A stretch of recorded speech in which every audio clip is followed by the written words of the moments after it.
It's gonna be okay. Okay. Finish your whipping. Where did the 70s go wrong? What a terrible decade. How I detested them. The 70s. What could be worse than the 70s? Well, the 80s, for one thing.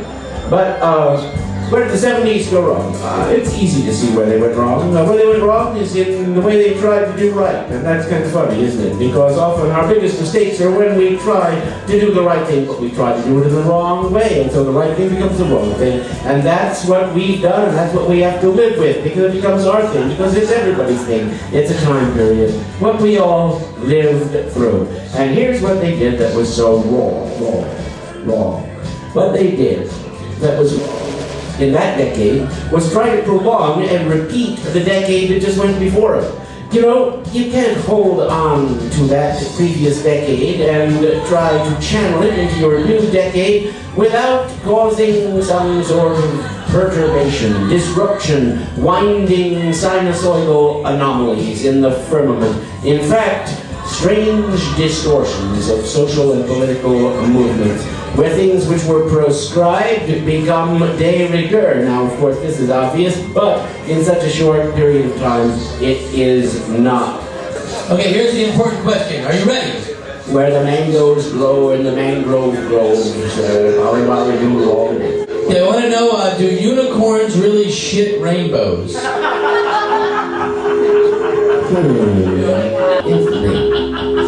The great French paleontologist, Baron Cuvier, in the 19th century, declared that the unicorn could not exist because the frontal bone of the horse was divided and could not support a horn. But that begs the question as to whether or not what we're talking about is a horse or some related creature which has taken on a similarity to the configuration of the horse. The rhinoceros are one. It could be one of them, or it even could be a goat, since recent experiments by perverse hippies converted a goat into a unicorn creature, which did resemble the unicorn of the famed unicorn tapestry. But do they shit rainbows? They do not, because their diet is vegetarian. But if they ate enough flesh and had enough fat in their excreta, the shimmering chromatic hue, which can be observed on many turds, even dog turds, would probably also be present, even pleasant, with the unicorn.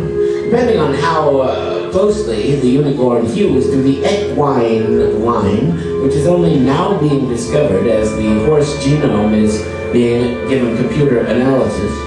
However close it would be, that would render the scat of a unicorn to be better smelling, since horse apples are really kind of an adjective, an adornment to life, while cow flop, as we all know, is a curse, and too much of it is a dire emergency. Whoa.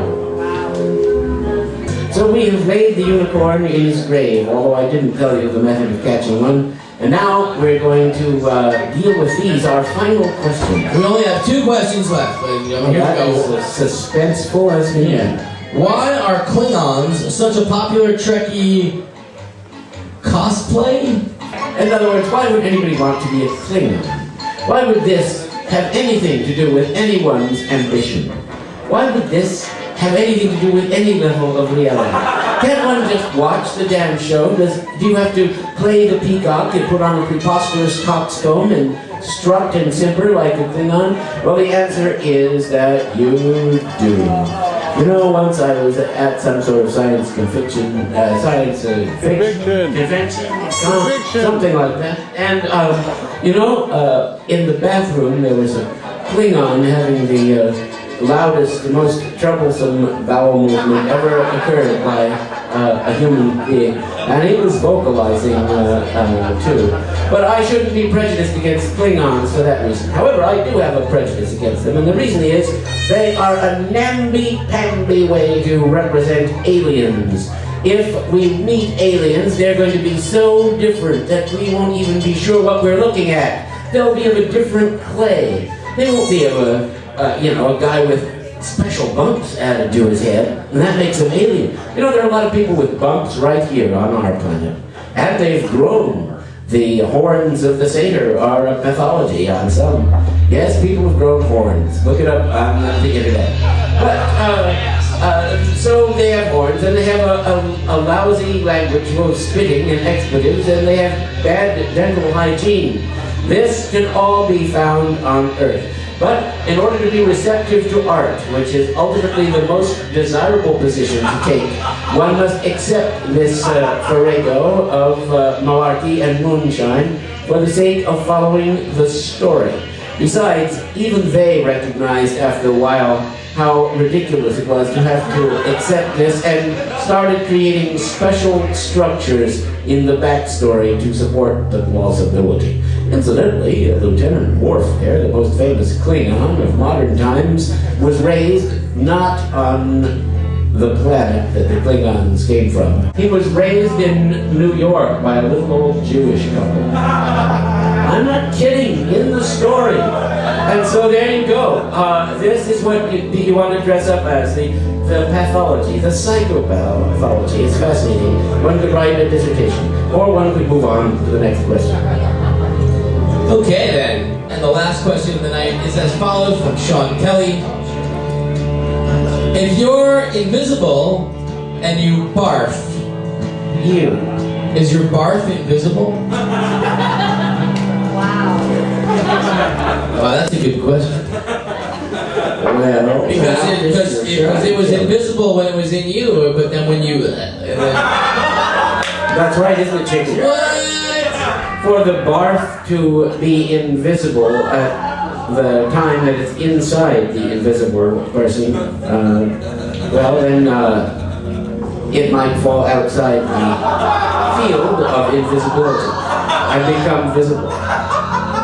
Or, if the invisibility is chemical in nature, it might take some time to revert to an optical length that could be discerned here in the visible world. And as we sit here laughing about vomiting, we are actually treading on the echo of a new menace which is percolating in remote regions of the world as powerful countries are onto black research, as it's called, into practical invisibility. And they have made some things on a micro level disappear already.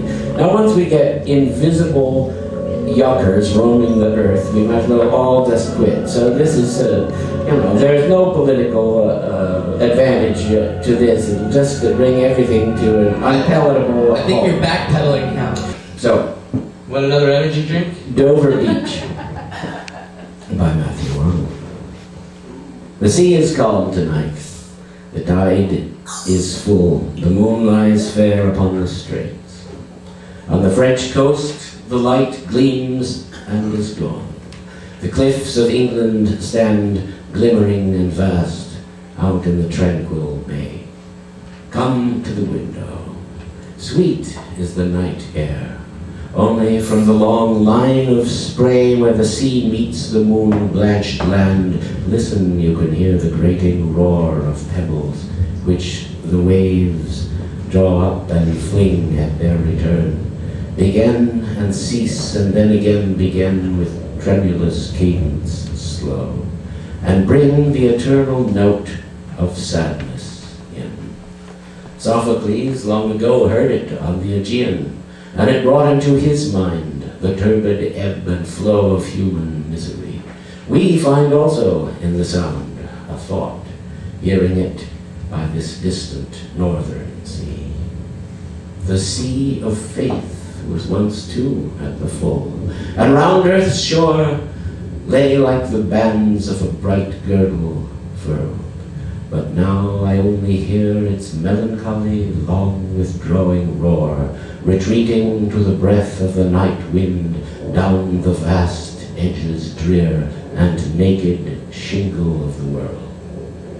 Ah, love, let us be true to one another, for the world, which seems to lie before us like a land of dreams, so various, so beautiful, so new, hath really neither joy, nor love, nor light, nor certitude, nor peace, nor help from pain, and we are here as on a darkling plain, swept with confused alarms of struggle and flight, where ignorant armies clash by night.